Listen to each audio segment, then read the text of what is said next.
It's the end of an era. Legendary rockers Aerosmith have announced a new tour and say it will be the last one ever.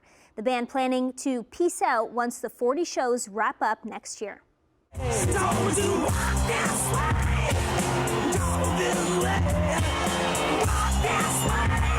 Aerosmith fans better walk this way because the band will be touring a city near you for the last time to celebrate 50+ years together. The Rock and Roll Hall of Famers announced dates for their farewell tour, Peace Out, today in a star-studded video. All I can say is... Peace out! Aerosmith says peace out. Peace out. Peace out. Peace out. Peace out. Peace out. Peace out. Peace out. The tour will start September 2nd in Philadelphia. The 40-date run of shows includes just 2 Canadian stops, one September 12th in Toronto, and the other on January 26th in Montreal, which will be the tour's final stop.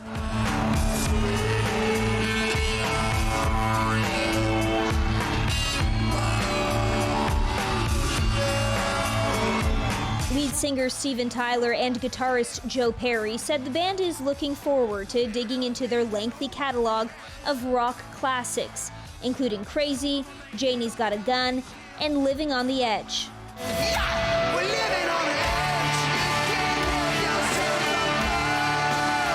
edge. Perry believes the time to say goodbye is now, especially with every founding band member over the age of 70. Aerosmith formed in Boston in 1970 and went on to sell 150 million records worldwide and won 4 Grammys.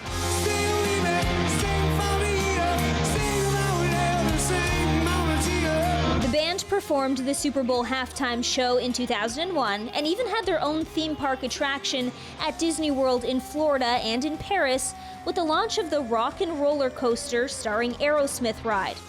Unfortunately, the band says their drummer, Joey Kramer, decided not to take part in the upcoming tour.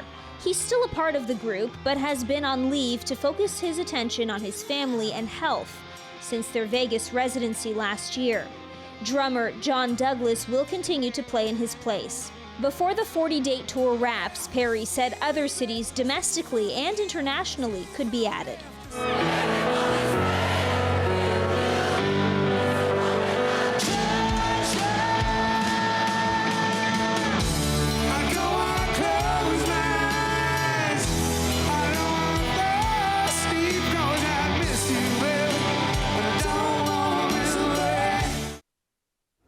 Joining us now to talk about the huge presence Aerosmith has had in the rock world for the past 5 decades is music publicist Eric Alper.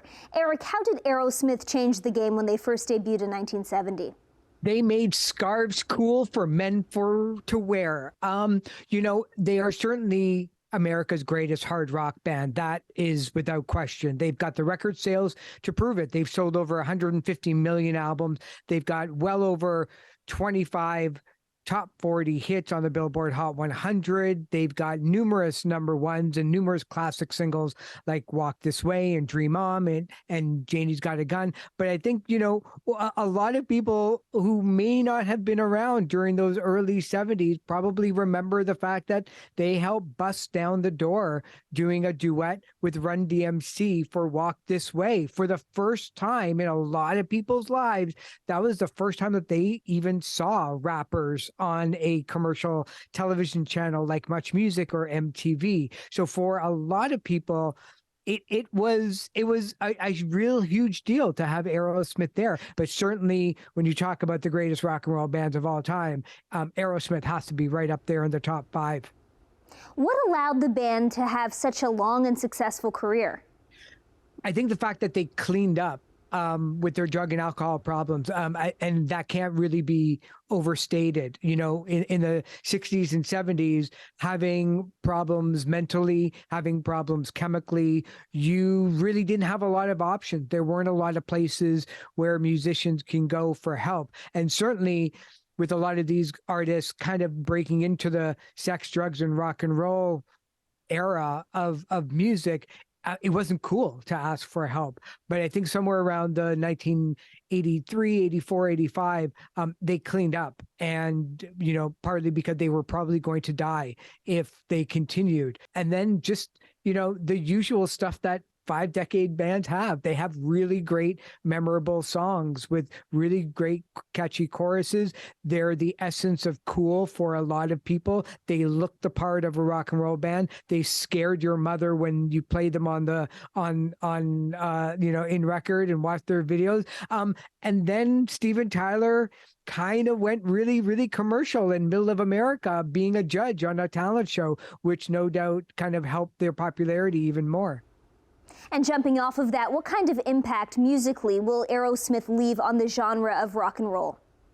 I think Aerosmith is still carrying the torch of what a rock band should look like and should sound like and how they should treat one another. It's funny because in the 1970s, when they first started, they were really dirty looking. They were really cool looking, and just, a band that you really didn't want to meet down a dark alley, but they seem to have, kind of placed themselves in the middle of the mainstream with a lot of the things that they've done, whether it's continuing to make videos at the peak of Much Music and MTV, and not just performance videos. They did a lot of really great storylines. And so I think their legacy will really be how to still carry that torch of being in a gang, being and looking really cool, being in a band. Thanks so much for talking about this iconic band with us, Eric. No problem. Thanks so much for having me. We'll talk soon.